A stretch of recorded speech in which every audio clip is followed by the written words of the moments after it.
I hate hot coffee. I literally only drink coffee over ice. Quote unquote, real coffee drinkers tend to disagree, but hey, to each their own, right? I enjoy finding little mom and pop coffee shops that serve special cold brew concoctions. A few years back, I was in my hometown while my dad was in the hospital. I was exhausted, feeling half awake, and I decided to take a drive searching for caffeine that wasn't hot hospital sludge. Thankfully, I happened on this hole in the wall, a mural splashed open late night spot that offered the double shot dirty chai that I was desperately needing and had vegan muffins that did actually taste delicious. For almost 2 months straight while my dad was laid up, that place kept me upright. But nearly every time I went, the place was practically empty. I remember thinking, this place is great. Why is it so dead in here? Fast forward a few years, when I was back in town, Dad back in the hospital, I went searching for that same spot, and to my surprise, there was a line out the door. The barista was calling people by name. There was a hustle and bustle within the place. Aside from an updated sign, it seemed like nothing else had changed. I was curious where all these people came from. When I made an inquiry about it to the sweet girl behind the counter, who turned out to be the owner, she said they got serious about their online presence. Their Google profile was tuned up, and it shot the business up among the top local coffee spots. Same lattes, totally different bottom line. When thinking about today's guest, Leonard Gilman, that story was the first thing that came to mind. Lenny is the owner of Lead Masters. Lead Masters is an SEO shop that takes on one client per niche, per city, and works his magic to help catapult their business up to the top of online searches, ultimately driving traffic to the business. Not only a strategic and successful entrepreneur, Lenny is a savvy investor. We're going to drive in on his journey and his investing playbook on this episode of Invest in You.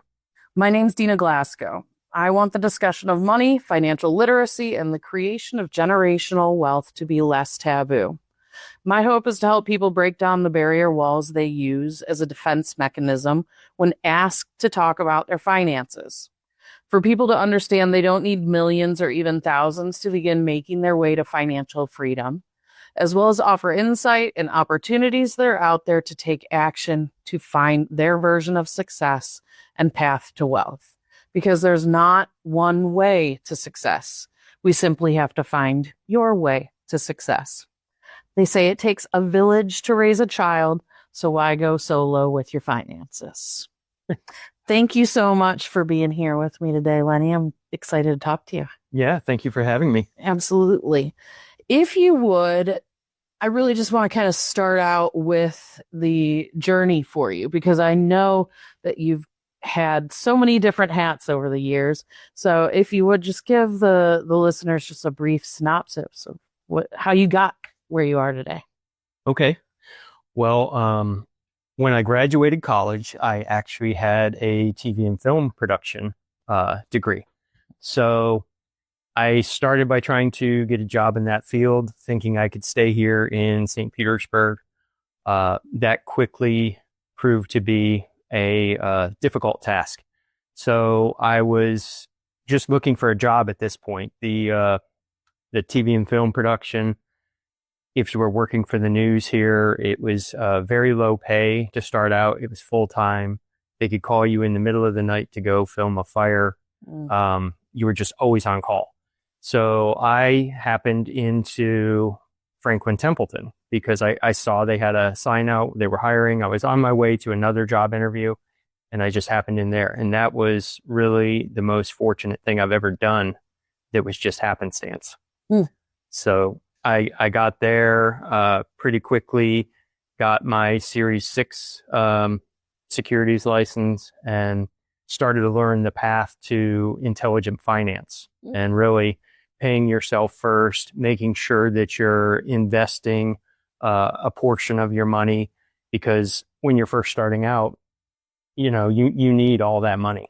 It's not a very big salary, but if you just start out slow, invest, And then as you get raises, I took a portion of every one of those raises and reinvested that in, because that was once again found money for me. After that, I continued to work on my education. I discovered I was good at computers and started doing some programming there within our dealer services department. And then I started going to school at night for my Microsoft certifications. Once I had completed those, I went over to Home Shopping Network and got a job there on desktop support, started running around fixing computers, worked in the server rooms, and then eventually over to the webmaster department. So started working on their websites, and that's kind of how all this came to be in the beginning.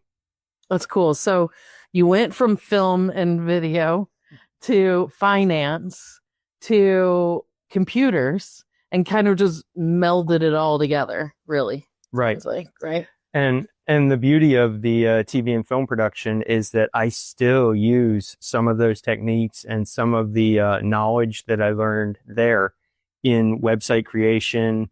It relates to the digital marketing, the media, the film, all that. So it's really been very good. That's cool. So with the business that you have now, and I understand that you take, the one client per niche per city is really your focus, right? Correct. So that particular client that you're working with, not only are you helping them to optimize with SEO, optimize their website through SEO, right? Really, through the right search engine optimization. Yep. But you do help them a little bit with content or graphics? Or? Yes, I can help with content, graphics. I have a really good eye for it. Sometimes with some of my clients, mostly I work with service area businesses. So those are not your brick and mortar stores, because those are much easier to rank than somebody who's going out and say they're a plumber, or my favorite is the tree service. They go and actually service customers at their location. So to rank them on Google Maps is much more difficult, but I will go out there. I'll shoot video for them. I'll do photographs and take pictures of the work in progress so that we can do before and afters and create some engaging content for them. That's awesome. So as far as like your average life with a client, I mean, to see some progress. Well, let me back up. Do you work with startups, or the businesses that you work with already established? They already have a brand. They already have been doing their own thing.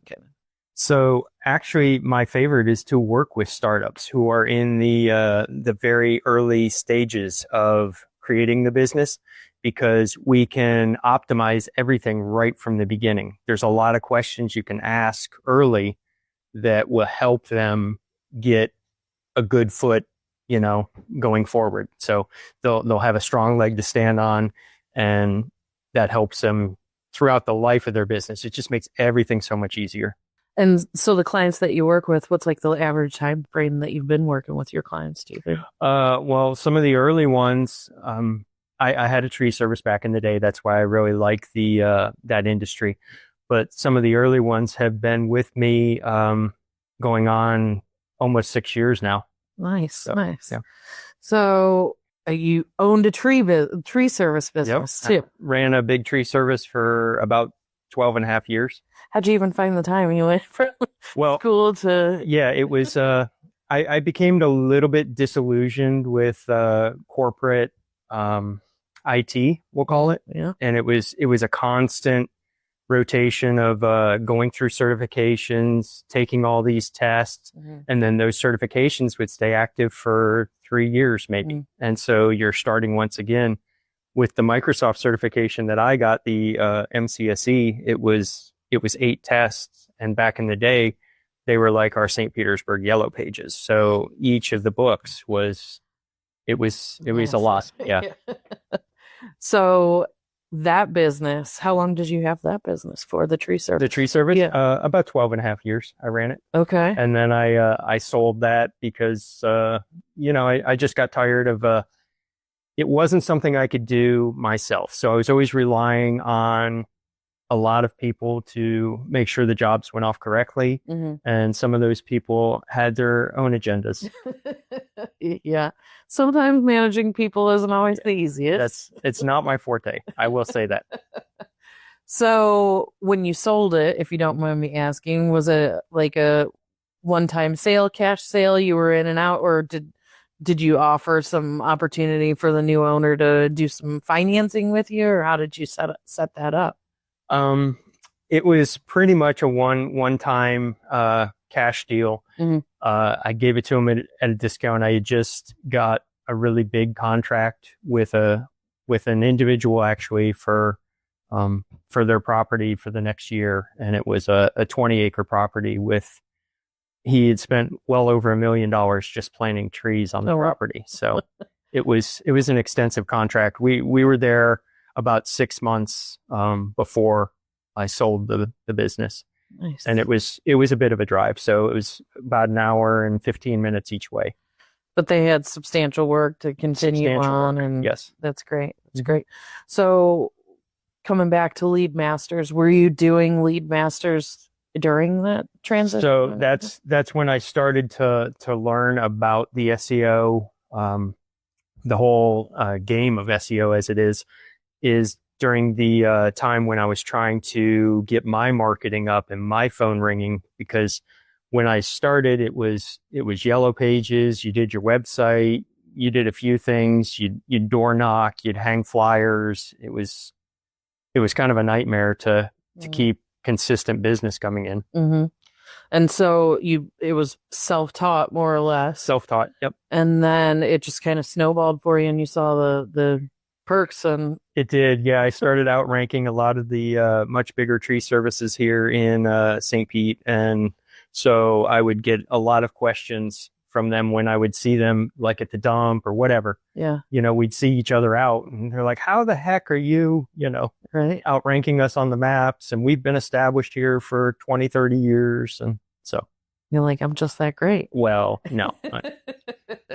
So in learning all of that, what do you think is something that I know I'm certain that there's a lot of pieces to the puzzle, but if you had to tell like that guy at the dump, what would be that one thing that you're like, start with blah?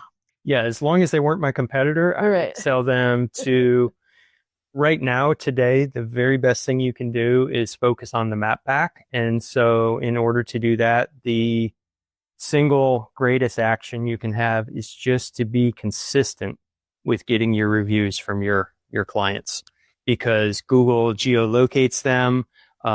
If you can get them to add an image with the review, it's even more powerful. There's a lot of little secret ingredients, to the sauce that'll make it really work for your business well. So when you say map pack, is that the reviews? I'm sorry. So when you do a search on Google, it will produce results there, and you will see a little map that'll show 3 businesses. Right. Those are the top 3 on the map. Right. Okay. Below that, there's a button to click more. Yeah. But it's been stated that 70 to 80% of all the calls go to one of those first 3 in the map pack, because they're right there. Especially if you're searching on a cell phone, it's super easy just to click, and there's a call button right there on the Google panel. Yeah, I know that for me, I'm looking at that map and seeing who's the closest to me, and because I do find that when you look at that initially, sometimes they're way outside, we're in St. Pete, sometimes they're in Tampa. Right. Yeah. And that's a golden opportunity. When you find a map that looks like that, oftentimes that's because it's being underserved by the local area. So that's a golden opportunity to look for a business to start if that's what you're doing. Nice. When talking about your changing from these various careers, was it merely because you mentioned already that you kind of were done with the corporate, right? So you wanted to move on, or was it, triggers during life or circumstance, I guess is my question. So with me, I really enjoy learning more than anything. So I'm always kind of digging in and tinkering at things, and I'm reading stuff at night. I'm watching videos. I love to build. I love construction. So I have diverse interests, but it's more than anything just that I love learning and really figuring things out. So if there's a puzzle out there, it's going to bother me. I'm going to work at it. I like that. I'm the same way. I sometimes think that it might be shiny object syndrome at points, but I do go down rabbit holes and try to implement those things that, I mean, right now AI is what's really starting to take over a Sure. lot. And I do feel if people don't start learning about it and implementing some portion into their business, that they're going to end up phasing their own selves out. So, and that's a very good point. We work with that. It's integral. It's built into a lot of our tools that we use. So even if we're not going out to say ChatGPT and asking it a question, there's still a lot of dynamic AI that's going on in the background to even for like the GMB service that I offer, where we're doing the Google Business Profile. There is AI that looks at your competitors, looks at how often they're posting, what are they doing for their updates, how many reviews are they getting, and it kind of guides us to know how we can compete in that market. That's good info too. Mm-hmm. I do think that we're going to see more and more of that, and the fact that you're already, utilizing it to help you with other people's info is really great too, right? So. We just initially, I'm sorry. No, go ahead. Additionally, we are now ranking people because AI and voice search are giving results that aren't the Google results. Yeah. So a lot more searches are going to, hey Siri or hey Alexa, give me a tree service in the area. And so you have to be ranking for those. Otherwise, you're already falling behind. That's perfect segue, because I was going to ask if there is a factor to that, because just like you mentioned, I do use Google a lot, but now Google even has AI, and when you are on Facebook or you're on a web page of any sort, when it sees you typing some things, it will ask you if you want to kind of dig in deeper on that. Right. I've seen that. So is that kind of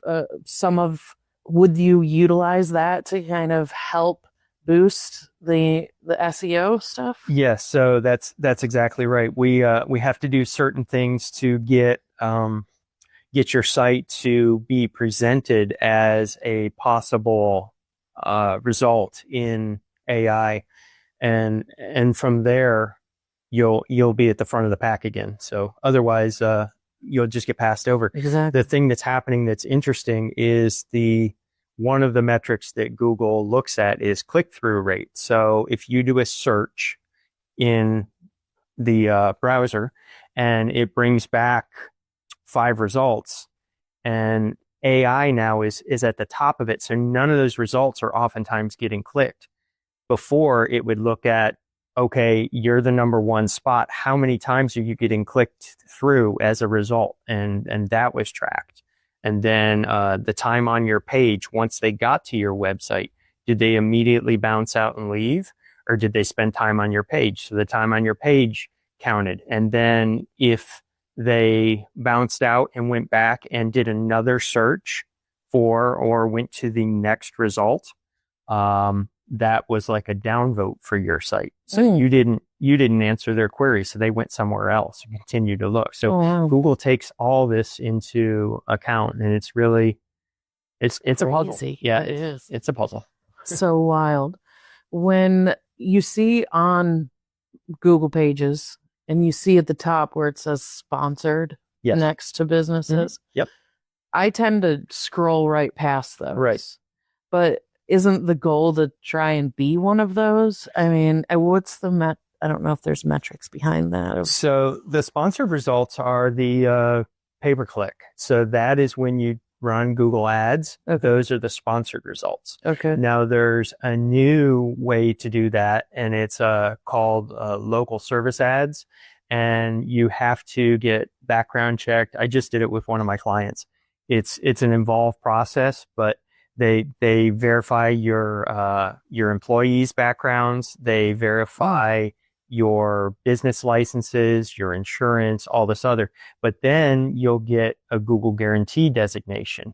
And the interesting thing there is oftentimes, if you can do that and jump through the hoops, the cost per lead is actually less than the pay-per-click.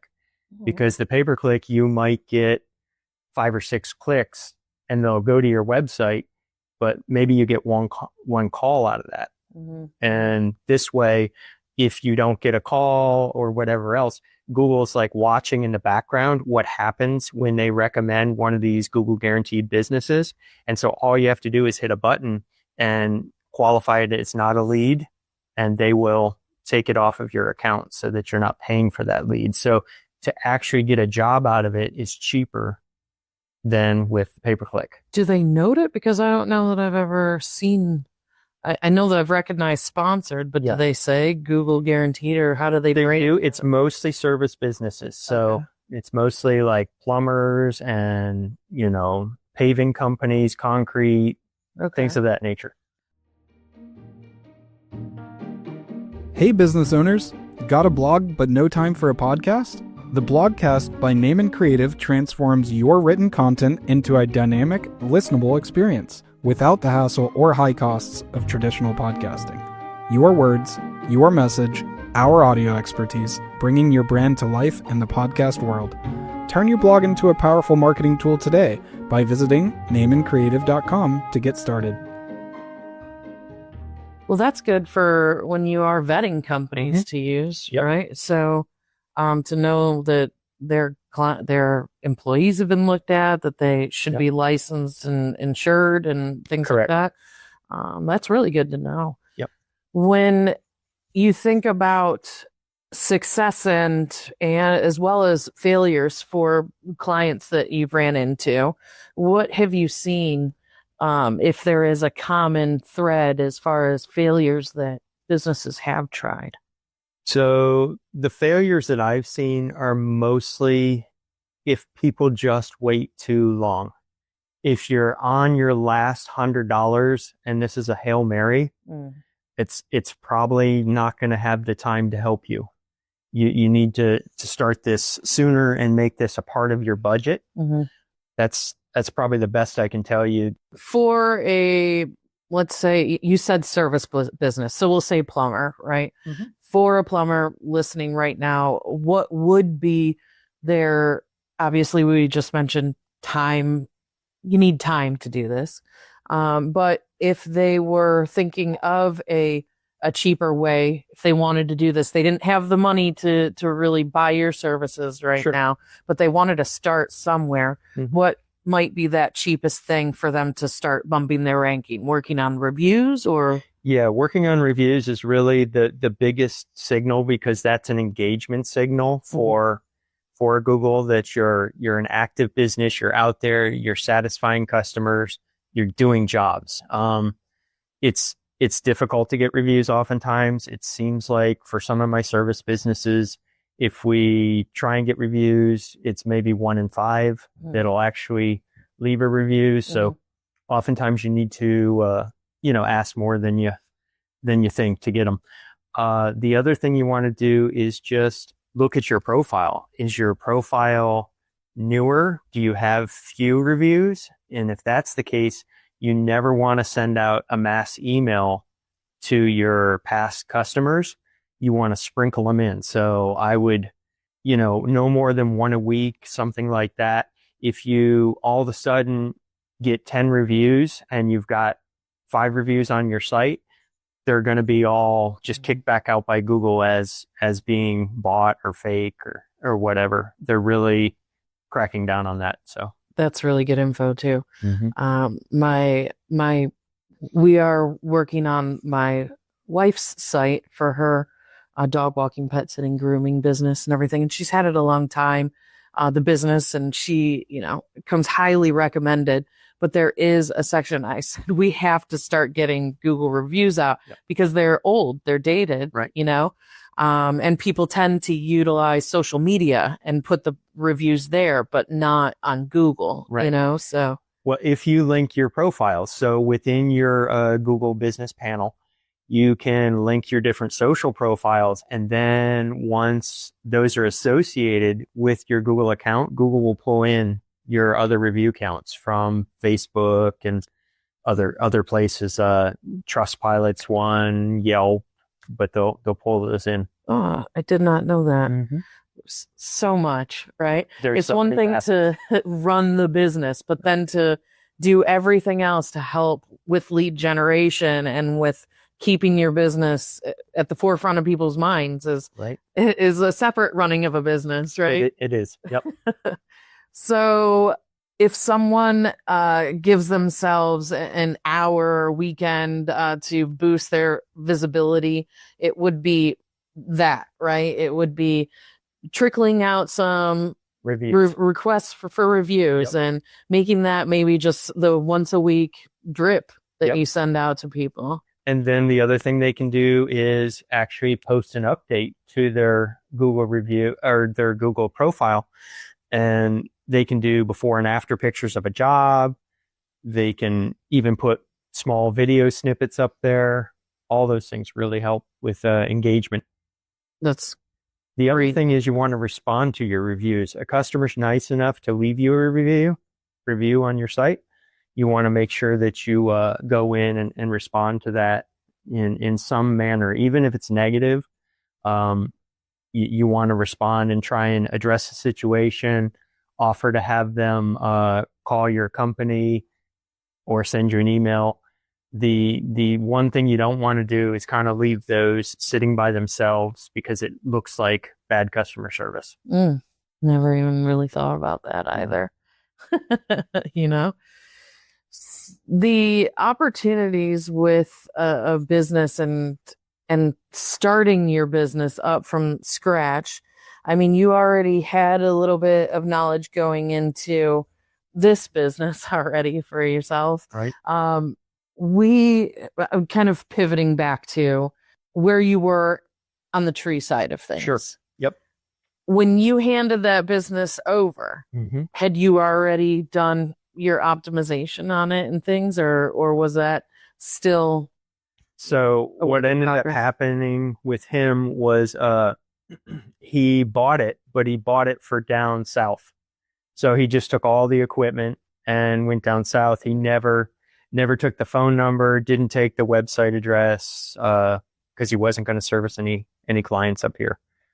What happened was I then still had people reaching out to me on my cell phone, things like that. So my best employee from my years of running that started his own tree service, and now he's my best client, and I Nice. I am constantly helping him. We have taken the tree service and broke it off into multiple businesses. Now he's got a landscaping division.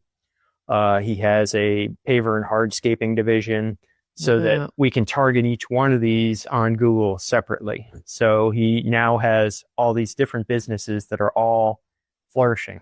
What a success story that is. That's awesome. Yeah. He's your poster guy for what's capable of working with Lenny, right? Well, yeah. A lot of it's him. I mean, the day-to-day is just brutal with running all those crews and I bet. Keeping the equipment going because people don't take care of stuff if it's not theirs a lot of times. Right. Unfortunately, not too many employees take ownership, right? Yeah. Well, you've had all kinds of hats throughout your career. What has been a highlight for you? Well, I really, I'd say the relationships, the friendships I've made, working on different things and just challenging myself and challenging people around me to try and think differently. It's easy to come up with an idea and, you tell one of your friends and they're like, oh, that'll never work, or you can't do that. But if you keep pushing and really, believe in yourself. I mean, you have to, at the end of the day, be willing to just kind of turn your back and walk away from a job. You need a little bit of savings, obviously, but you need to have the faith in yourself that you're going to be able to figure it out and make it work. Mm-hmm. Isn't it crazy that oftentimes the people that are the biggest naysayers are the closest people to you in your life? Well, and they do it out of love because they want to protect you from being hurt. Right. And maybe it's a little bit of, they also don't want to see you go right on past them. Mm-hmm. So I don't know. Definitely truth in that. Yeah. For sure. I know you as a real estate investor as well. Yeah. At what point did you get into all that? So I was always interested in real estate. I got my parents into it back when I was in high school. I was always reading, the Kiyosaki books, and just wanted to have this recurring income stream because I felt that was the only surefire way to build wealth. It's not sexy. It's not glamorous. Nobody's gonna, come up to you and congratulate you on it, but it does work. For sure. When did you buy your first rental? So I made a very difficult decision when I got done with college, and I moved back into my parents' house for a year. During that year, I worked at Templeton, and I worked overtime because they offered it. I was able to save and pay off all my student loans. And then I got my first house, and I moved directly into my first house. I bought under the market, and the realtor kept going, "Oh, you can afford more house than this." And I said, "I don't want more house than this," And so then I got the next one like 6 months later and turned that into a rental. And then it just kept going from there. So I was on track if the market was right. Let me caveat this, because if you can't buy a house and make the mortgage and all the payments you need to make, and make at least, back in the day, it was $100, because you had to be able to make the $1,200 over the course of the year to cover if the fridge went out or cover part of an AC repair. Mm-hmm. You just always had to be ready for these things to happen. But now, if the market's right and you can make the money and have the margin that you need, it's a no-brainer. Mm-hmm, mm-hmm. I get asked a lot, I keep hearing it's not the right time. It's not the right time. And my answer for it is, it might not be the right time for somebody else, but if it's the right time for you, it's the time to buy. Right. And not only that, it might not be the right time for a specific strategy. If you're an investor, sure, that is something that you do have to consider. So when you've bought, has it been traditional financing, or have you done creative deals? Like, what's been? So in the beginning, when I was just dipping my toe in, I didn't know anything about it. I did the traditional financing, but back then it was so easy, because if you had a good social, all you had to do was write your social down and you would pay a 0.5 point more on the mortgage, but there were no questions asked. Oh. So I got a lot of houses like that until I think the tipping point was around 7 houses. They started giving me pushback to give me more mortgages. So then I found a private individual who worked as a banker who, had some decent money. I had done some work for him, so he knew my character, and I was able to get loans directly through him for an unheard of like 6 to 8% on hard money. And so I would find the house, I would vet it all, bring him in, he would come and kick the tires on it and pick at the paint and go, "Oh gosh, what's that?" I'm like, "That's a baseboard." He goes, what are you going to do with it?" "Well, I'm going to paint it." "Oh, okay." And that would satisfy him, and we'd move on. But so there was always this bit of back and forth with him. I did a few deals with him, and that was good. And then eventually I got more into creative financing. I've bought a few of them subject to.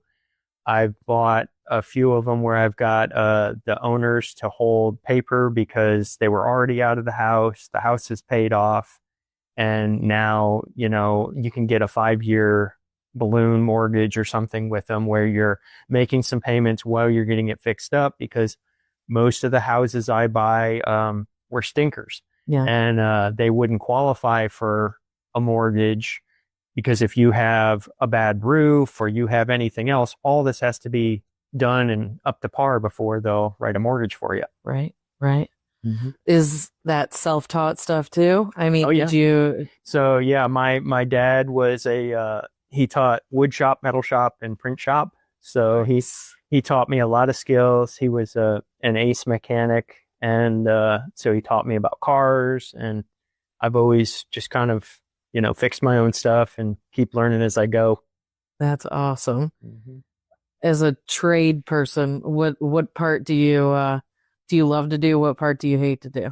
So I'm interesting. I really love electric. I've done entire rewires of probably 6 of the houses I've had, and That's an undertaking. Yeah, and then I get them inspected and they pass. I've made good friends in the contractor space who will oftentimes, you'll pay them $1,000 or something. They'll pull the permit for you, and then I'll do the work, and then they'll call in the inspection. That's awesome. So the only thing I don't touch is HVAC. I'll do all the electric for it. I'll run the ducts, but I don't actually, drain and fill the machines and do the soldering and stuff. Yeah, yeah. I'm same. Electrical's like my but it's got to be open. I need to see it. I don't, especially old houses here. Sure. You don't know what you're getting into. Knobbing too. Yeah, exactly. So, that's great. As far as strategies go, real estate wise, what's your main bread and butter? What do you enjoy the most? So for a while, I was trying to get all these rental houses. I thought that was going to be my saving grace, but that was a job in and of itself. At one point when I was running the tree service towards the end, I was managing some for my parents and some of mine. And I had 16 houses I was taking care of and chasing tenants and all that fun. Self-managing and all. Yeah. Getting the 3 a.m. calls for random stuff. Yeah. I normally would completely rehab them when we did them before anyone ever moved in. So, okay. The first couple, it was almost a year. I'd be working on this darn house all the time. Yeah. And then I got better at it, and soon it was 6 months. And towards the end here, I can do a complete rehab in about 4 months by myself. By yourself. By myself. Yep. That's putting in the work. It is. For sure. Yep. Sweat equity, they call it. A real sweaty equity. Yep. Are they all Florida or? Oh yeah, they're all within probably Central St. Pete. 5-10 minutes from Central St. Pete. I stay out of the flood zones. I don't buy any condos. I don't want any HOA fees or anything that's just going to sneak up and continue to creep on you and never go down in price. It sounds like we're sharing the same brain about a lot of things. Mm-hmm. What, let's talk financial mindset. Okay. How do you measure your success? Let's go with that. If I had to, I'm kind of a slow burn type of guy. So I've built this up over time. I am not one that runs out and buys a new vehicle. I always kind of buy my vehicles about 7 years old or so. And that way there's enough history with the vehicle to know if it's a good model line for that particular manufacturer. Mm-hmm. You can, use consumer reports, things like that, and really figure out what your issues are that you're going to be up against. And when you say, measuring success for you is really slow and steady wins the race. Just keep packing it away. Yep. Just slowly. I've never had a banner year where I've made a ton of money. Yeah. Except when I've sold some of the properties. But from my jobs, it's just middle of the road, just kind of slow and steady, and make sure I'm paying myself first into my investments. Okay. And then, that's got to be all the time. So always got to be the payment first to the investments. Got it. Mm-hmm. Which habits or routines have helped you the most in your financial growth besides the real estate being a main foundation and, squirreling it away? Squirrel it away, stack it into a little pile, Mhm. and then look for your next investment. I never, if I'm going to do a bigger investment, like say a vehicle or I'm itching to get into another boat, I'm going to think about it. I'm going to do my research. I'm going to find kind of where I'm at and what I'm thinking. And then I'm going to save up and I'm going to have at least half of the money before I even think about pulling the trigger, if not all of it. A lot of times it, drives people crazy, but it can be up to a year process for me to, do a really big purchase. I can understand that. Mm-hmm. I'm not an impulse when it comes to big investments either. I'm not belief in impulse. I'm the mindset of conservative when it comes to the financial aspect. I want to double if it's going to be 5, the number's 5, I need it to be 10 Right. or at least 8. I need to double down on it most times, Yeah. before I'm making moves. So I'm right there with you. All right. A few more questions. I think that there's been a lot of great info. I mean, you've definitely taken so many different avenues through your career and found success in each one. And then, tweaked it, made it what you wanted it to be, and then said, I'm going to try something different. Yeah, I'm done here. I like that. I like that a lot. Because you either, you either win at something or you learn if you keep with it long enough. Exactly. There's no losing. There's learning. Yep. There's learning and moving on, right? Okay. So imagine your profession didn't exist. What would you be doing instead? I'd probably be somewhere in the construction field. If I had it all to do over again, I'd probably would have gone right out and got my contractor's license and just stayed there and been happy. Yeah. Mm. If money was no object, what would be the dream project? Oh, the dream project is definitely a glamping campground up in the mountains. Yeah. With a water source. I'd have little neighborhoods within the campground. Some of them would be A-frames, some of them would be yurts, and you'd have kind of a community bathroom shower structure in each neighborhood. And, Love that. Little 4 to 6 kind of cabins or huts around it. I literally just went down a wormhole yesterday looking at the geodome kind of things, but they're all clear. Yep.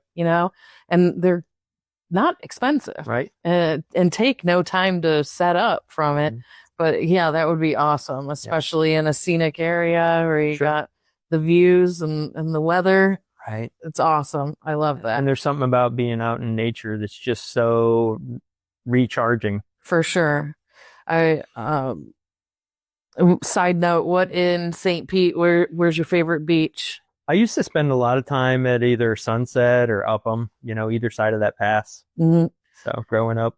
I was having the discussion earlier today about the favorite beach. Yeah. And Sunset is my wife's favorite beach. I'm an Indian Rocks kind of girl. I love the sleepy beach town. Yeah. Like trying to get it, especially when you get a day where there's not everyone on the beach. Sure. And you get the water to yourself. That's the best day. That's the best day for me. I was super fortunate. My parents bought a house directly out of college on the water on Treasure Island, had it built. And so that's where I grew up. And so, yeah, I'd ride my bike down to Treasure Island to go skimboarding or just wherever. It was wonderful. That's awesome. That's awesome. Well, I don't think we left any stone unturned. Okay. I really appreciate you spending some time with me today. And really in my sign off, I think that if listeners take anything away from the discussion, it is you can always reinvent yourself. It doesn't matter when you're doing that in your life. Mm-hmm. You can start fresh. I think that the tried and true slow and steady wins the race. It is a great way to get to where you want to go. No one says that you got to jump straight up and hit the top floor out the gate. and that when it comes to building your own your financial future, it's all your own. Yes. So you just find your path and keep it going. Thank you so much, Lenny. I really appreciate it. Thank you. Thank you guys for listening. This is Invest in You. We'll see you next time.